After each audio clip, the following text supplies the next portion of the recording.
যে কোনো একটা প্রতিষ্ঠান চালাবেন তখন কিন্তু আপনাকে দায়িত্বশীল ভূমিকায় অবতীর্ণ হতে হবে।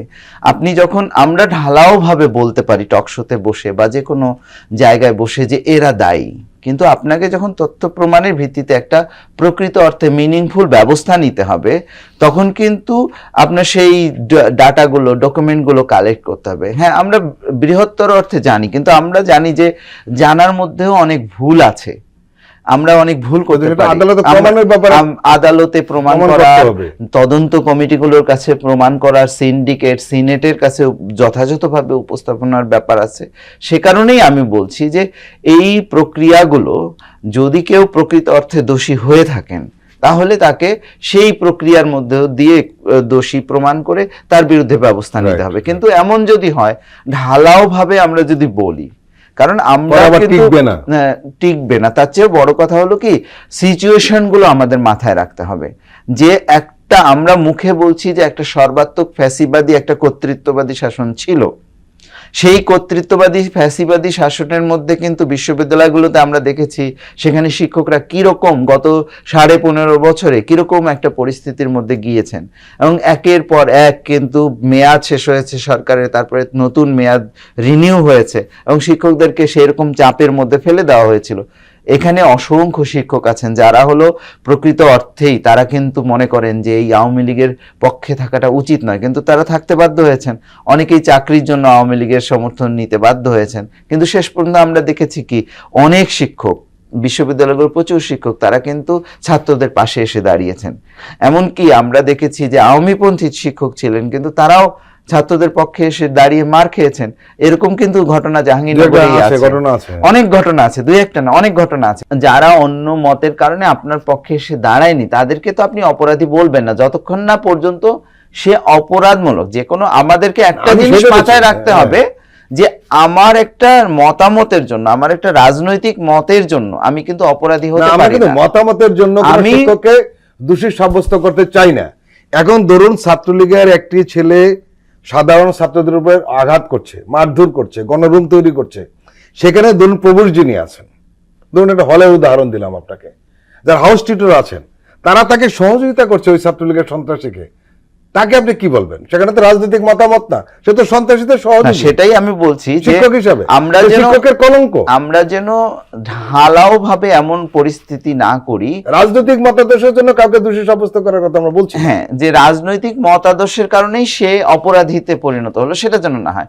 তাকে অপরাধটা করতে হবে যদি সে অপরাধ করে থাকে, এবং সেটা যদি তথ্য প্রমাণ সাপেক্ষে উপযুক্ত কর্তৃপক্ষের কাছে প্রতীয়মান হয় যে সে দোষী, তাহলে আমরা তাকে বহিষ্কার কেন? তার বিরুদ্ধে আমরা কিন্তু আমি নিজেই বলেছি যে এই বহিষ্কারই যথেষ্ট নয়। সেক্ষেত্রে তারা আদালতে বলতে পারে যে আমরা হলো রাজনৈতিক প্রতিহিংসা বশত এই বহিষ্কারের শিকার হয়েছে, তার বিরুদ্ধে ফৌজদারি মামলা করতে হবে যদি ফৌজদারি মামলার উপযুক্ত হয়। কিন্তু আমরা যেন এইরকম পরিস্থিতি না তৈরি করি, কারণ বিশ্ববিদ্যালয়গুলোতে একটা শিক্ষক তৈরি করতে কিন্তু যে কোনো একটা বিশ্ববিদ্যালয়, ধরেন বায়োকেমিস্ট্রিতে একজন শিক্ষক তৈরি করতে আপনার 25 বছর সময় লাগবে। আপনি কিন্তু রাজনৈতিক মতের কারণে সেই শিক্ষকটাকে বহিষ্কার করে দিতে পারেন, কিন্তু আরেকজন ওই শিক্ষক তৈরি করতে আপনার আরো 25 বছর কিন্তু লাগবে। আপনার কিন্তু শুধু রাজনীতি দিয়ে সমাজটা কিন্তু চলে না, আপনাকে কিন্তু একটা বিশ্ববিদ্যালয় চালাতে হবে। সেখানে একটা ফিজিক্সের মতো একটা সাবজেক্ট, সেখানে আপনি কিন্তু রাতারাতি একটা শিক্ষক একজন অধ্যাপক তৈরি করতে পারবেন না। আপনার ওই বাস্তবতাটা কিন্তু আমরা যাদের কথা বলছি এরা আসলে শিক্ষক ছিলেন, সেটাই যদি তাই হয় ঠিকমতো পড়াতেন না, বহু গ্যারেজে জয়েন্ট হয়েছে, এবং এরা কিভাবে জয়েন করেছে, আমরা সাধারণভাবে বিশ্ববিদ্যালয়গুলোকে, এটা তো বিশেষায়িত একটা প্রতিষ্ঠান, এই বিশেষায়িত প্রতিষ্ঠানে কিন্তু আপনি হলো এটাকে একটা পুরো একটা সাধারণ রাজনীতির দৃষ্টিভঙ্গি থেকে একটা শিক্ষক সমাজের একটা বড় অংশকে করে দিতে পারবেন না। নিয়োগ হতেন প্রক্টর বিভিন্ন বিশ্ববিদ্যালয়, পাবলিক বিশ্ববিদ্যালয়, বিশেষ করে সহকারী প্রক্টর যারা থাকতেন তারা কারা আমরা দেখেছি, সেটি হলো যে এই প্রক্টর সহকারী প্রক্টরদের মেজরিটি ছিলেন যারা ছাত্রলীগ করতেন এবং সক্রিয় সন্ত্রাসী কর্মকাণ্ডে জড়িত থাকতেন। নিশ্চয়ই হয়তো উনি মেধাবী ছিলেন, একটা ফার্স্ট ক্লাস রয়েছে না, কোনোভাবে তা নয়, কিন্তু তা নয়, বরং গত 15.5 বছরে আমরা অনেক উদাহরণ দেখেছি যে শিক্ষক নিয়োগের ক্ষেত্রে অনেক কি হয়েছে? ব্যত্যয় ঘটেছে, অনেক অনিয়ম ঘটেছে। মেধাবী বিশ্ববিদ্যালয়ের শিক্ষক হলেই যে মেধাবী ছাত্র তিনি ছিলেন তা নয়, বরং ফার্স্ট ইয়ার থেকে এমন ঘটনা ঘটেছে, এমন একটা সিস্টেম তৈরি করে ফেলা হয়েছিল যেখানে ফার্স্ট ইয়ার থেকে তাদের মতাদর্শ বিচার করে তাদেরকেই শিক্ষক বানানো হবে এরকম সিলেক্ট করা হতো।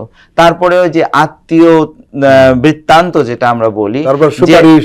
আত্মীয়দের, শিক্ষকের আত্মীয়, শিক্ষকের ছেলে মেয়ে, তারা নানাভাবে কিন্তু শিক্ষক হয়েছে, সুপারিশ হয়েছে।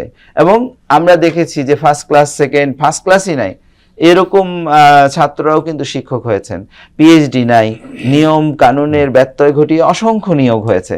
এবং এই নিয়োগগুলোর মধ্য দিয়ে আমরা যেটা বলি, এদেরকে আপনি কি শিক্ষকের কাতারে ফেলবেন না, এখানে আমি বলছি যে এই জিনিসটা তো হয়েছে, এবং আমরা কিন্তু এই যে মানুষজন যারা নিয়োগ পেয়েছে এরা তো বাংলাদেশের, আমরা কিন্তু সাধারণভাবে বলি বাংলাদেশের শিক্ষা ব্যবস্থাকে আওয়ামী লীগ যেভাবে এই তার গত 15.5 বছরের শাসন আমলে খারাপ মানহীন শিক্ষক নিয়োগের মধ্য দিয়ে ক্ষতিগ্রস্ত করেছে, এটা তুলনা নাই। এটা একটা নজিরবিহীন ঘটনা, এবং এই ঘটনাগুলো আমাদের শিক্ষা ব্যবস্থাকে দুর্বল করেছে। আবার একই সঙ্গে ছাত্রলীগের ক্যাডার, ছাত্রলীগ করতো, ক্যাম্পাসে মাস্তানি করতো, সেই ব্যক্তিটি আবার শিক্ষক হয়ে, প্রক্টর হয়ে ক্যাম্পাসের আইন শৃঙ্খলার নিয়ন্ত্রণের দায়িত্ব পেয়েছিল, সেটাও সত্যি।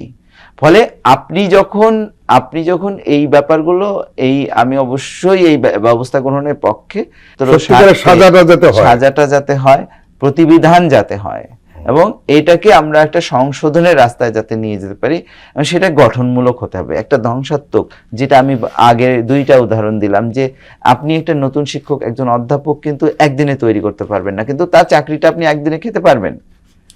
আপনাকে বুঝতে হবে যে তার স্কলারলি সেই কন্ট্রিবিউশন আছে কিনা। আপনি আজকে একজন দক্ষ পুলিশ অফিসার তৈরি করতে কিন্তু আপনার 25 বছর সময় লাগবে, 30 বছর সময় লাগবে, আপনি তার চাকরিটা একদিনে খেতে পারবেন, কিন্তু 25 বছর 30 বছরটা আপনি কিন্তু আর পাবেন না।